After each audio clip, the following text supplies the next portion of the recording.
to revisit the rationale behind my layout. Some of you might remember that back in March I was explaining how John Parker's BNSF Fall River Division layout was one of my absolute favourites, that had really inspired me when I was developing my plans for Fairview.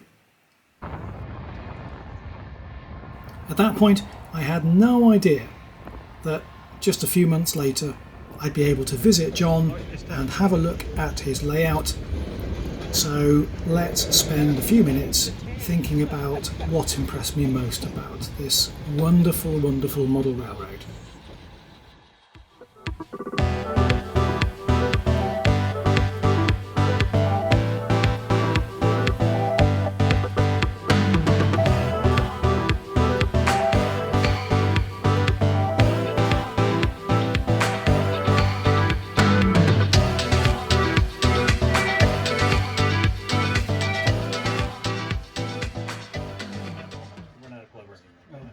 We have operating sessions.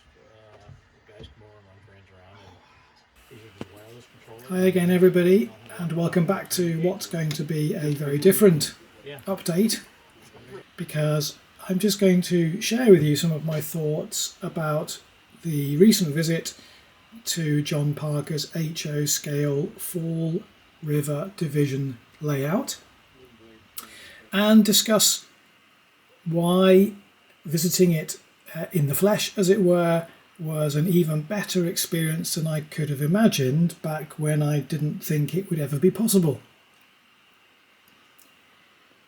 I didn't take a huge amount of video footage because I was simply enjoying myself too much, looking at all the wonderful sights and sounds on the layout, and indeed getting a chance to operate a train across the layout and spend some time in the dispatch office coordinating other people operating their trains.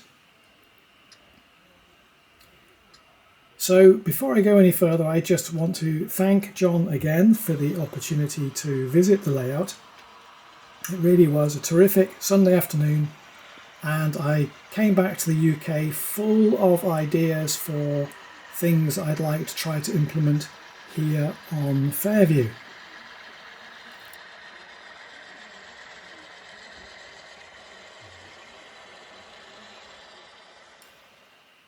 So let's think about three areas in particular which really struck me as I looked around John's fantastic model railroad.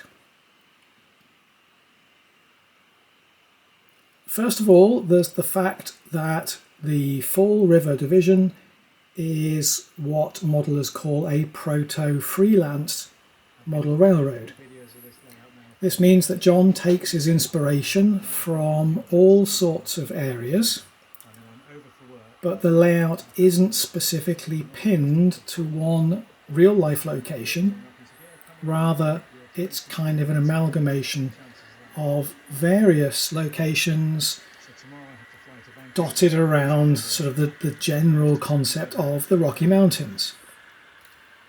So the city of Fall River lies to the east of the Rockies, and the modelled portion of the layout sees trains climbing westwards into the Rockies and over the Continental Divide. But the exact location of where along the Rockies that is never defined, which gives John the chance to kind of have the best of all worlds. He can bring in elements of some of his favourite rail fanning locations and simply model things the way he wants them. And that's something which certainly has appealed to me. As you know, in the last few months, that's very much the direction of travel for me here at Fairview.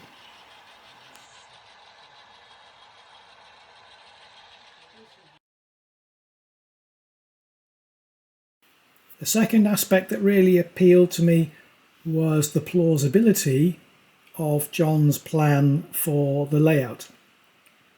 In the first instance, this means that operations are about as close to real-life BNSF practice as you can probably get.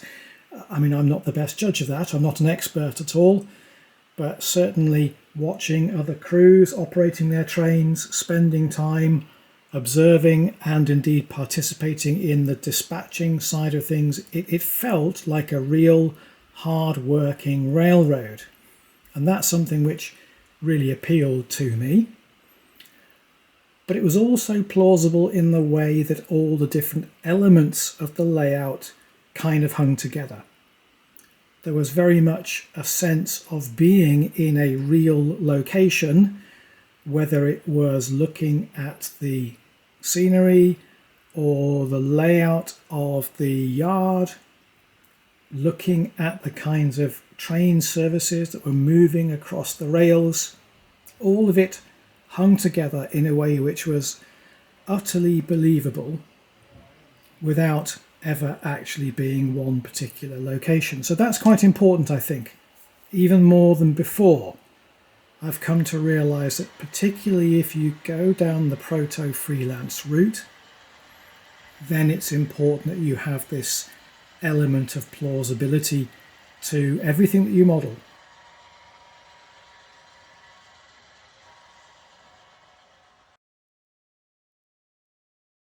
So the last area I'd like to discuss is the immersive nature of John's layout. Before I start, I ought to just say we all probably at some stage got going with this hobby with not much more than an oval of track on a bare 4x8 piece of plywood, and that experience could be immersive as well.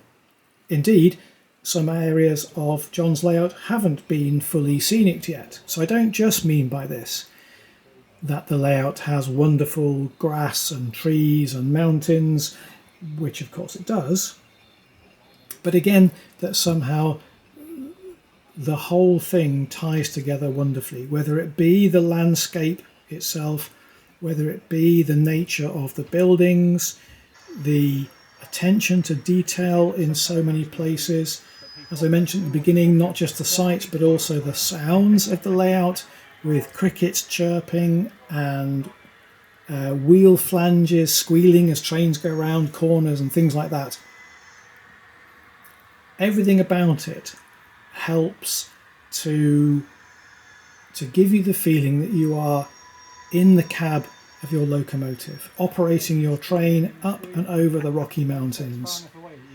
And although at that point you're probably only really peripherally seeing the landscape and the town and the buildings and the grade crossings and all the other things, it all enhances that experience.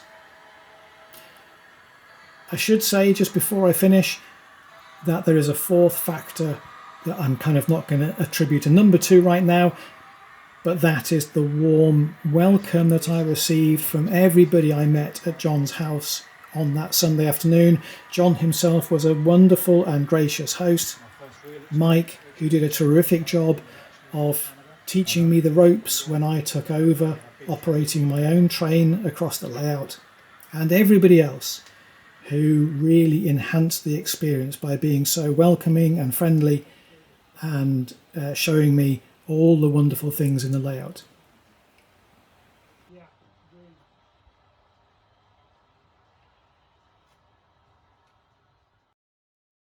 So that's it for now, a slightly different video compared to usual, but I think and I hope that you can expect to see some of these ideas filtering through into my own modelling efforts in the weeks and months ahead.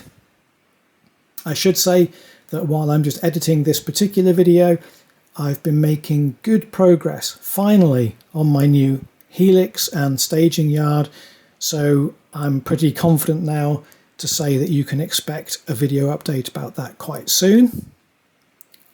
But for now, as we close by looking at some more images of this wonderful, wonderful layout, let me wish you, as always, happy modelling. I look forward to seeing you again very soon. Bye for now.